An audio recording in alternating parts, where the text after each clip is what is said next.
All right, welcome to a little bit of a change in our format to Doc Talks. For 2021. 2021. New year, old docs, new stuff here to bring it to you.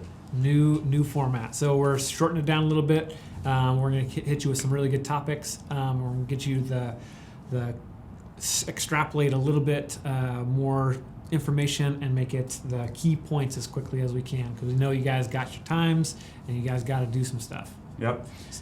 And today, we're going to give you 3 key ways to improve your neck tension and discomfort. So if you've been at home a little bit more because COVID, your neck's a little stiff, we have 3 ways that we can help you along with that. Try these things and we bet you'll notice a difference. Yep, and again, these are things to consider. So first, we want to talk about breath and its ability to create or get rid of tension. And one of the first keys actually has to do with where you're taking air in. So I'm sure a lot of you, if you're on a computer for an extended period of time, you might be kind of in this position. And so you might think, well, I just got to upright my head and sit like this and life's good. False. Why are you getting into that position? When you have a forward head position, what that does is it increases the upper airway space so you can get more air through your mouth. So a lot of times when individuals are stressed or you're working out really hard, you actually might go into that position to default. Makes sense. Because you get more air that way. The problem now is that could potentially increase neck tension. So the solution, in my opinion, is to work on nasal breathing. The major key for that is making sure that you can get your tongue plastered to the roof of your mouth. So the way you do that, that's actually a good exercise to make that happen, is to go cluck. But if you say the letter N and you feel where the tip of your tongue hits the roof of your mouth, feel that? That's where the tip of your tongue should be. So from the tip, you can then work on a cluck, and that will encourage the middle and back part of your tongue to go up against the roof of your mouth. So you want to try and get the tongue up to the roof of your mouth and work on breathing slowly through your nose when you're not talking to people. Also, if you don't want to talk to someone, it's a great way to say, hey, hold up, I got to work on my nasal breathing. Let's do that. So tongue on the roof of the mouth, breathe through the nose. Cool. So in addition to that, looking at breath cadence and the smoothness of your breath is very helpful for a lot of people, because it's one thing that you can really control if you give it the mindset that it needs. So a lot of times with stressful situations, or you're just not very mindful of your breath, if you step away from the situation, or bring your mind to your breath, you can control that. That's one thing you can really control. So there's been all different variations, box breathing, there's holding your breath. I honestly, I don't stick with one. I try to give a patient what I think they like the best, but it just gets their mind off of whatever it is that's kind of stressing them and causing them to have these little short kind of breaths. It causes a lot of tension around the neck. So if we can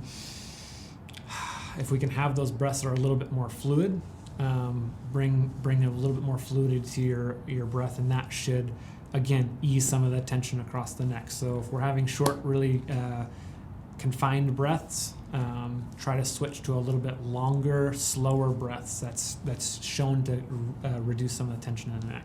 Yeah, and there's actually research to support working on your breathing can influence neck range of motion, because a lot of your muscles that you use to help breathe when you're stressed are all right here. So if you can slow the pace down, that takes away one of the jobs that your neck is currently doing, which will be helping you breathe. And then it can focus more on range of motion. Beautiful. So tip number 1, look at your breath, look at your tongue position, look at those 2 ways that we've discussed. Number 2, we're going to look at modifying some of the activities that you might be doing. So first would be breaks and increasing your activity throughout the day. Yeah, so a lot of times if you're in any one position for an extended period of time, that's why I made fun of the sitting like this. If you're not moving, that reduces local circulation to tissues. Your body likes continuous blood flow. If it's not getting that, it's going to let you know about it. Pain is the way of knowing about that. So if you can get up, move around, especially if you've been sitting a bit more, that a lot of times can help increase circulation, get you feeling better. Absolutely. So increased breaks, make sure that's something that you plan and you schedule. Very important. A lot of times with my patients, and we've discussed this right before we got on, overhead lifting or putting our arms up over our head can actually increase the amount of tension around the neck. When you have a good healthy neck, when you have good healthy shoulders and all that stuff, that's going to be totally fine. I don't want to demonize our hand going up over our head or lifting weights up over our head, but in the presence of neck pain discomfort, overhead positioning, you might have to regain that before you start doing that again. So if you want to modify anything in your lifting schedule or things that you do day to day, try to limit the amount of arms going straight up over our head to give our neck a chance to have a little bit more comfort before you get back into those positions. So overhead lifting is definitely something that can help. And then let's talk about 20-20-20. The 20-20-20 rules. This is a rule. So if you are someone who is sitting at a desk for a long period of time, you're focusing on a computer or you're on your phone, a lot of times what your eyes are doing actually is increasing its focus on that specific area.